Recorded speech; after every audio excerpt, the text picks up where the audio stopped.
समस्तजनकल्याणे निरतं करुणामयं नमामि चिन्मयं देवं सद्गुरुं ब्रह्मविद्वरम्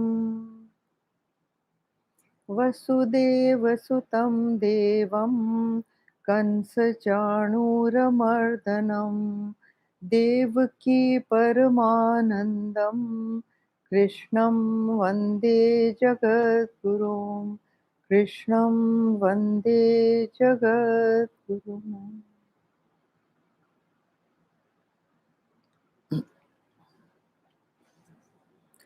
So today we start with verse number 9, and the verse number 9 and 10 are supposed to be, according to Swami Chinmayananda, one of the most important verses in the entire Bhagavad Gita.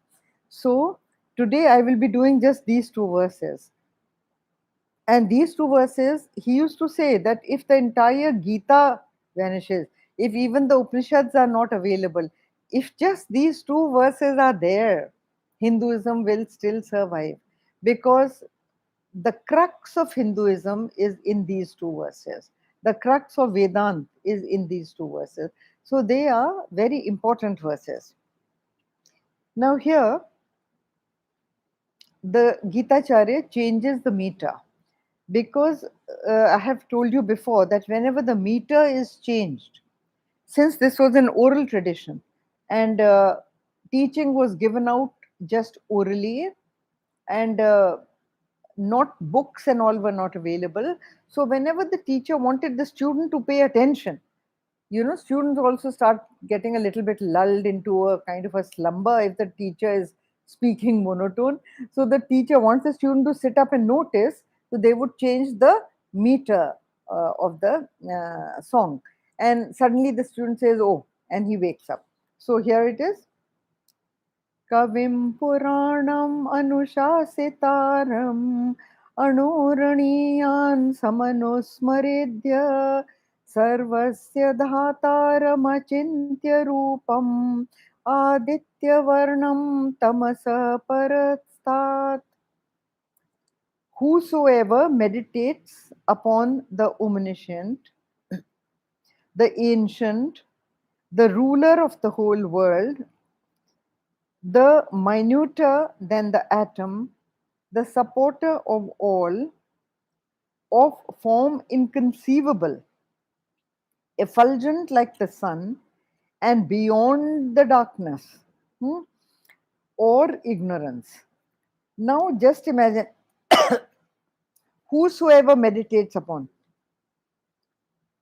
This is very strange. See, any intelligent person is going to ask that if I have never seen something, if I have never heard about that thing, if I cannot touch, feel, smell, taste that thing, how can I meditate on it?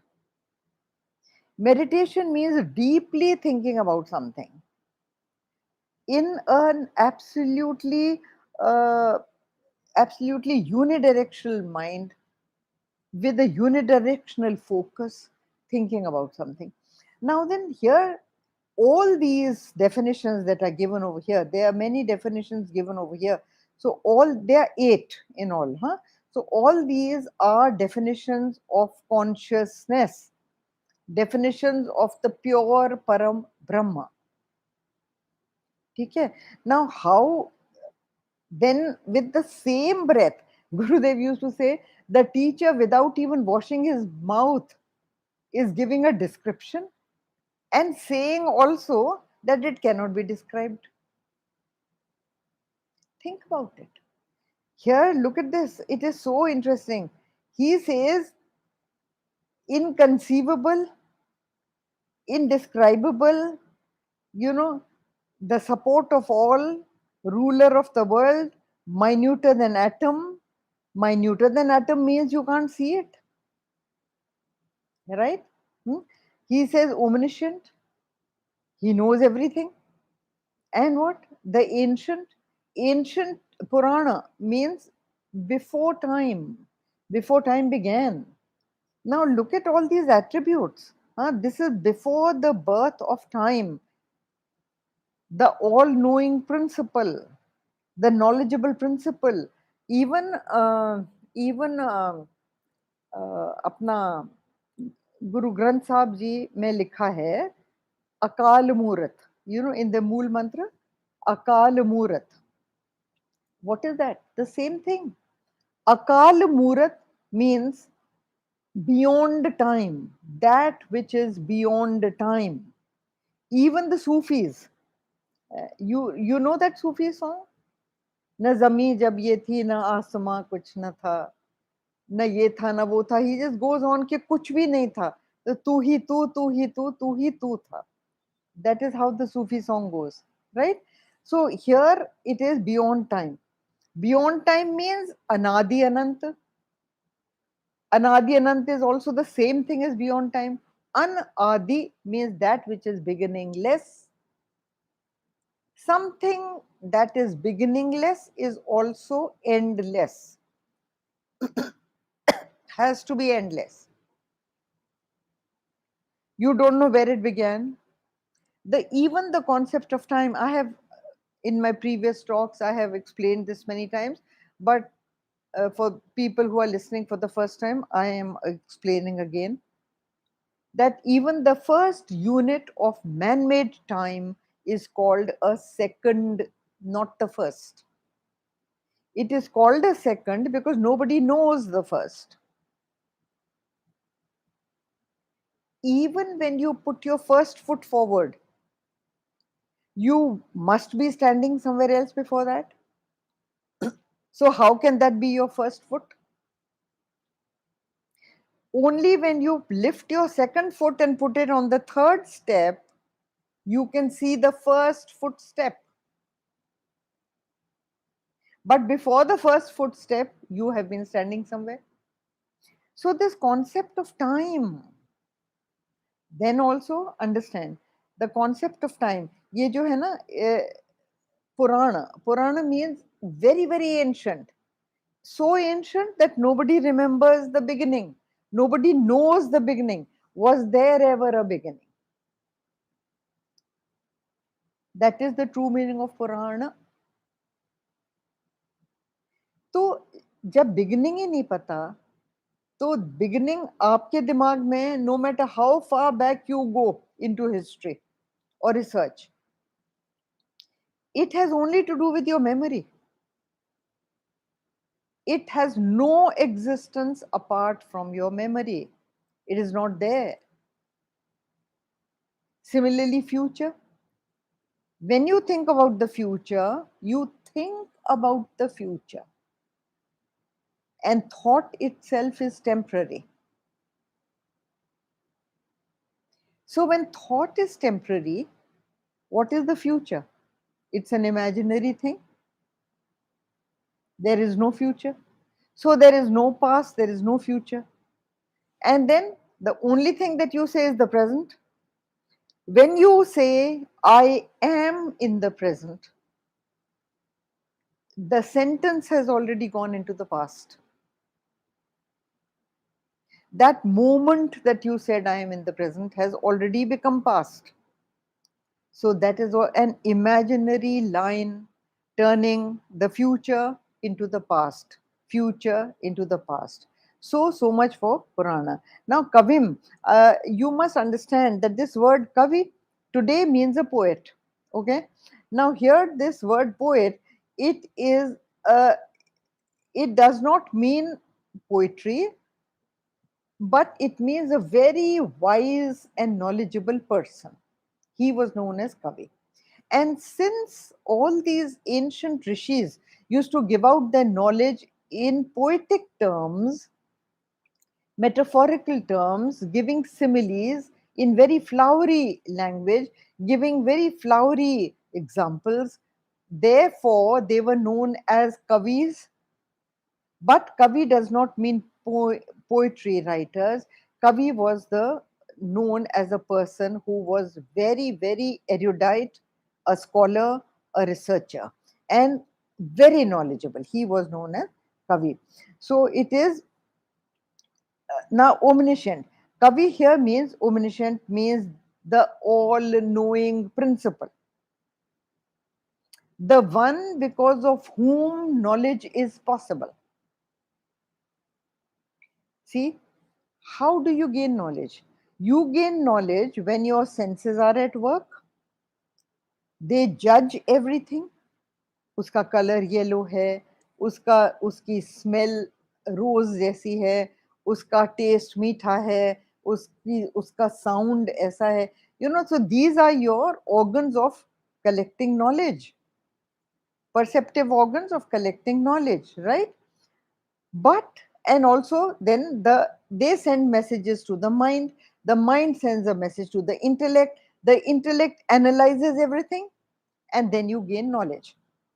But tell me, if the life principle, the Parabrahma, is not dynamizing these instruments, how can you gain knowledge? Can a dead man's senses work? Can a dead man's thoughts work? Can his intellect work? No. Therefore, this, when you say the omniscient or the all knowing, he is the knowledge principle, he who makes knowledge possible. Hmm? So, the knower of the self. Okay, then what else is there? Anushasitaram. Anushasitaram. Now, Anu, it again preceded by the word Anu. I had told you in my last talk that Anu means a continuity. So, somebody who is ruling does not change. Who will always be the ruler? So, what happens today? Governments keep changing. The drop of a hat, the government changes. There are coups, there are assassinations, there are elections, and the government changes, right? But this ruler, even a king dies, right? But this ruler does never die. This is Anushasitaram. That means he will always be the ruler.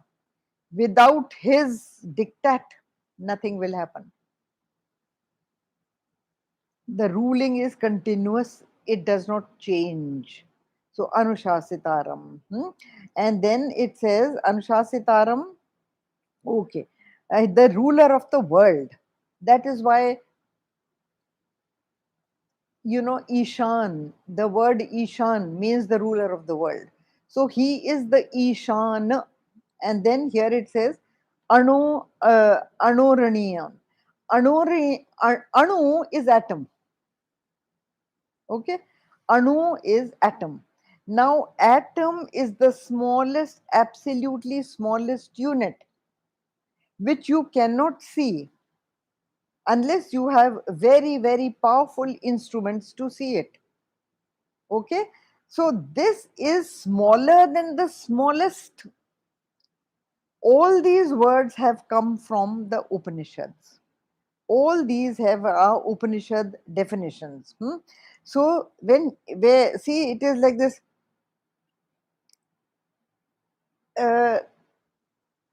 It says the minuter than the atom, it is smaller, much, much smaller than the atom also. The supporter of all. The supporter of all doesn't mean that he is holding them up like that. That is not what it means. The supporter of all, dekho, just 1 minute, I'll do.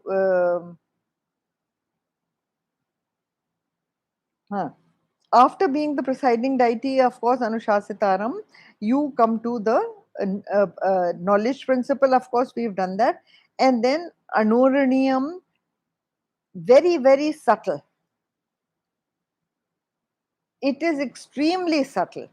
Subtlety is always measured in terms of pervasiveness.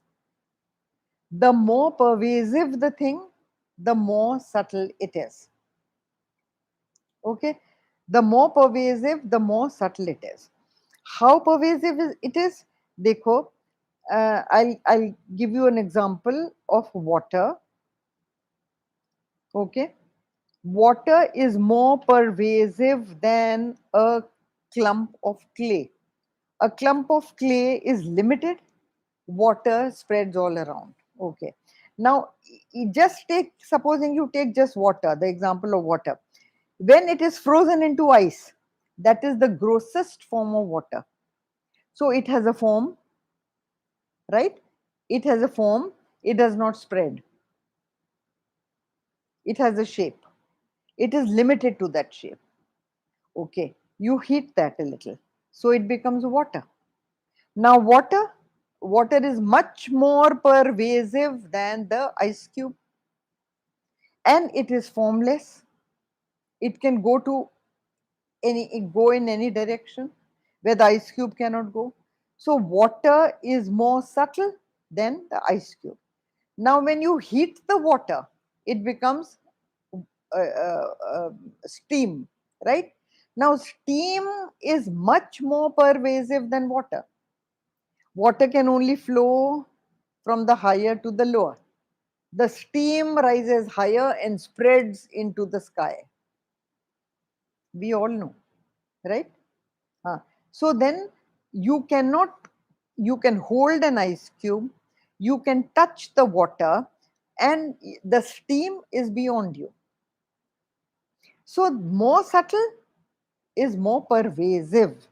Now, here, this great grand reality is the subtlest of the subtle. That is why it is called, this is directly from the Upanishads, Ken Upanishad, and also Kathopanishad has this word, Anur, Anuraniyam, Anuraniyan, which means subtler than the Anu. Okay, so it pervades everything and nothing pervades it.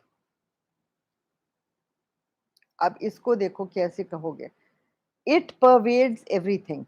Something which pervades everything has to be formless. All these words are interchangeable, by the way, if you think deeply. Formless is also something most subtle. It is also inconceivable. It cannot be perceived by the senses. It is timeless. Anadi Anant. All these definitions fit into the Parabrahma definition. Now, I'm using the word definition, which is wrong, really. They are not definitions because the teacher has already said that it is undefinable. So then what are these?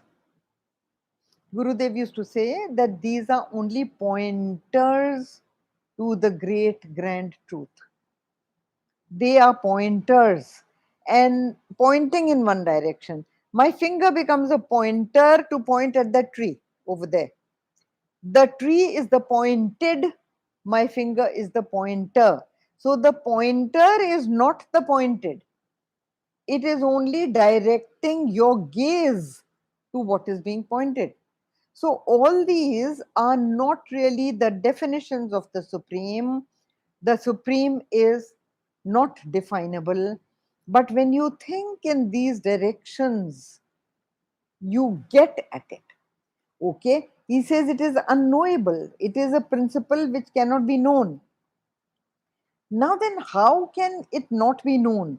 अभी वो यही पूछेंगे कि आप ये सब इतना कुछ बता रहे हैं and then you say it cannot be known.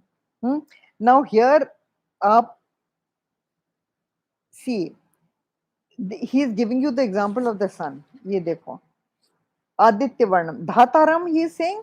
First, let me explain Dhataram. Okay. Dhataram means the support of all. That means nothing can exist without its support. It does not mean that it is a platform on which the whole universe is standing. It's not कि वो Atlas bending over the weight of the world. वो वाला support नहीं है ये. It is not that support. It is the essence of the thing. Like mud in a mud pot. Without mud, the mud pot cannot exist. So mud is the support of the mud pot. Okay. Gold is the support of the ornament. ocean is the support of the wave. A wave cannot be without the ocean. So you will say ocean is the dhataram of the wave. Gold is the dhataram of the ornament. Mud is the dhataram of the mud pot. Right? So that is the sarvasya dhataram. Sarvasya dhataram. And then he says here, achintya rupam. अच्छा एक चीज और पहले मैं बता दूं, you will think that then what is the content of this whole universe? If he is the dhata, it is him alone, ठीक है? पर बाकी सब क्या है? What you see and all, what is that? Again coming to the example of the dream, carefully. The mind is the support of the dream. Everything that you see in the dream is the mind alone? Yeah? Or is it there outside? It is not there outside, but you see it, you feel it, very intensely you feel it, very clearly you see it. Even the emotions you feel so much that sometimes you wake up crying because the dream looks so real. But what is the support of the dream? Everything in the dream, even the tiger chasing you in the dream, or the dagger man running with a dagger behind you, is in your own mind. It has no other reality. So the mind is the support of the dream. Okay? Now, no dreamer can recognize the waker. When you have to become a waker to realize that you are the waker, you are not the dreamer. No dreamer can understand that he has a waking personality. There is no way to smuggle the waker into the dream. सोच के देखिए. It is a very interesting. So here it says that I am the support, dhataram. So just like the mind is the support of the dream and everything that is there in the dream, but everything is only the mind. Similarly, he is alone the entire universe of names and forms. He alone is. There is nothing else. Now then, he says Aditya Varnam. Now Aditya Varnam is also interesting. ये देखिए, he says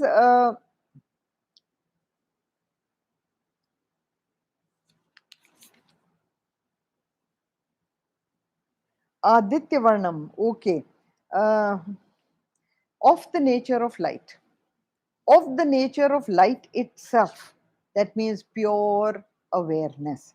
Aditya Varnam means as resplendent as the sun. In translation, it will come like that. Aditya Varna means like the sun, bright and resplendent like the sun. But then what does it mean? What does this mean? Dekho, any intelligent student is going to say that if he is like that, then the sun is there in the day, he is not there in the night. तो रात को गायब हो जाते हैं, this Parabrahma Paramatma of yours. Also, in the morning when the sun rises, the light is different. When it sets, the light is different. On there, so it is changeable. Whereas you have already said that there is no change in it. तो then Aditya वर्ण कैसे हुआ भाई? और रात को तो दिखता ही नहीं है सूरज. So what do you mean by Aditya वर्ण? It is the knowledge principle. It is the light principle without which you cannot see even darkness. He's giving you the example of the sun, that it is, you don't need a torch to see the sun. The sun is self-evident. You need no other light to see that light. So when you see a human being talking, walking, seeing, eating, don't you realize that a lump of flesh and bones and matter can do none of these things? It is very evident. It is as evident as sunlight, in the light of which you see everything else. So, in the light of the sun, you see everything else. It is the light of lights. When the sun is not there, this particular light is shows you even darkness. Otherwise, how do you see darkness? Tell me. Everything, according to science, is seen in reflected light. That's what they say, na? Everything can be perceived in reflected light. तो आपको अंधेरा कैसे दिखता है? You see darkness also. In the light of that light of lights, you see darkness also. It is self-effulgent. It lends its light to all your senses. It lends its vibrancy, its vitality to all your body. It lends, it is always there. It never disappears, just like the sun is always there.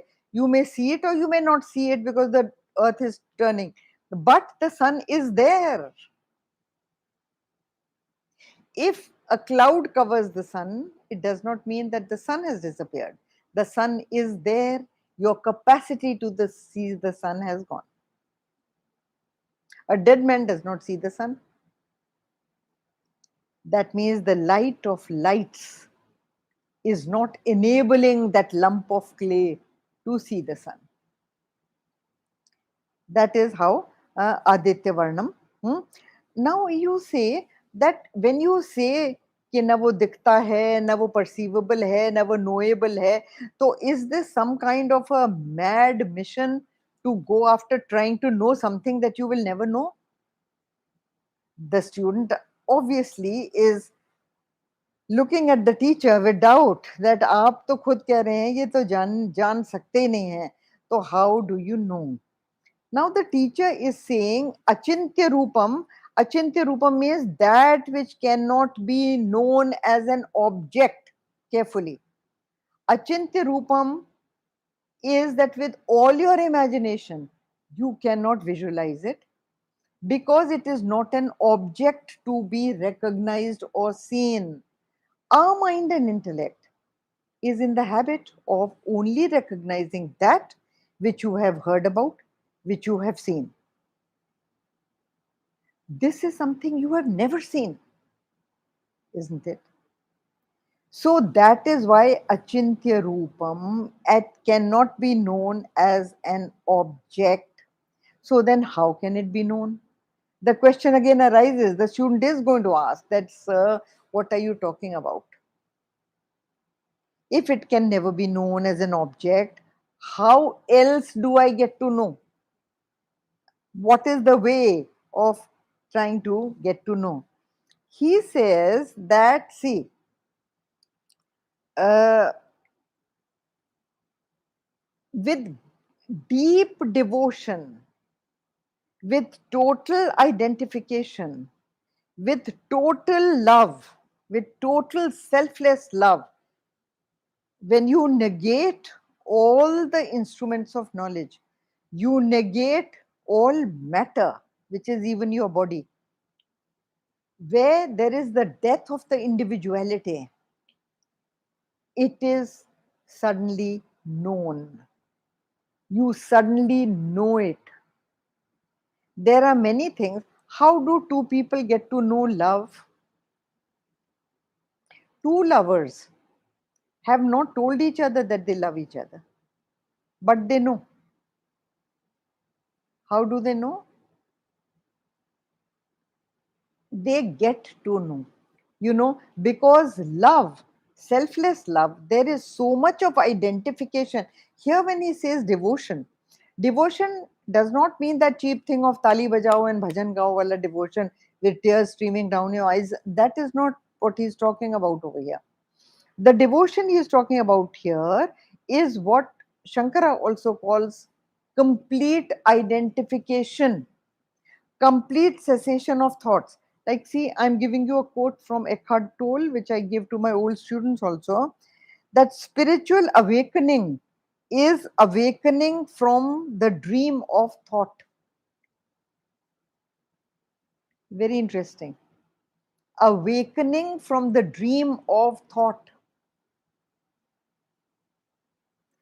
All thoughts are in the realm of illusion. They themselves don't last. They keep on changing all the time. Minute to minute, your thoughts change. The climate of the thoughts change. The mood changes. And in deep sleep, the thought ceases to exist. So, what is thought? Thought is an illusory world which you feel is there and which creates a reality for you, but which is not there. It just creates a reality for you. And you feel that what I'm thinking is real, but that is not real. The thought itself is not real. What about what it is thinking about? Think about it carefully, very, very carefully. This is a very, very subtle point. Spiritual awakening is about the awaking from the dream of thought. How beautifully he has said it. How beautifully he has said it. And the awakening, you see, the word used is awakening. Dhyan se, huh? The word used is awakening. Now, awakening, it is not, it is nothing of the dream, where nothing of the dream remains. Once a waker, once a dreamer gets awake, वो dream का कुछ बचता है क्या? Can you say that I am also in the dream world and also awake? No, no. So when the dream of individuality has died, you suddenly awake. And when you awake, you realize that you are the waker. Does it require, do you realize it as an object? Is the waker an object that you realize? No. You just know that I am the waker. I was not the dreamer, isn't it? आपको ये एकदम एहसास हो जाता है कि ओहो, thank God I am not the dreamer. I am the waker. And you also understand the dreamer was unreal. There is no existence. There was no existence of the dreamer. The actual reality is the awaker is. It seemed to be the dreamer. That is all. Hmm? So that is what it says over here. Now, to drive his point home, he says over here that I am and I always was light, like the sun always is. It may disappear from your comprehension, but the sun does not disappear. हाँ? तो ऐसा कभी नहीं था कि मैं था ही नहीं. I always was, and I always am, and I always will be. Whatever I seem to be at this moment was not there before, will not be there in the future. It only seems to be. That is why the teacher says tamasah prasastat. ये आखिर में कहते हैं ना, which means tamas means darkness, so beyond darkness. See, he clarifies this point that I am even beyond darkness. I always was light and will be always be light. Huh? So ever of the nature of light is awareness. So all these 8 pointers, please understand that you can wake up, and when you wake up from what you think you are, the body, the mind, the intellect, when you go beyond BMI in the deepest and rarest moments of meditation, you will wake up to the reality of what you are.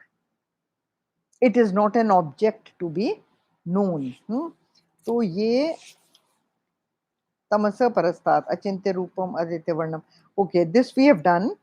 And sorry Poonam, I just want to know how much time I have taken already. Have you got any idea? When we start, can I do another verse or not? हो गए. Okay, so I'll stop here. इसको edit करवा देना है ना sir. So we stop here, and the next verse also is very, very detailed. So the next verse we will do next time. Om Purnamada Purnamidam Purnahat Purnamudachyate Purnasya Purnamadaya Purnameva Vashishyate. Om Shanti Shanti Shanti. Hari Om. Shri Gurabhyo Namaha. Hari Om.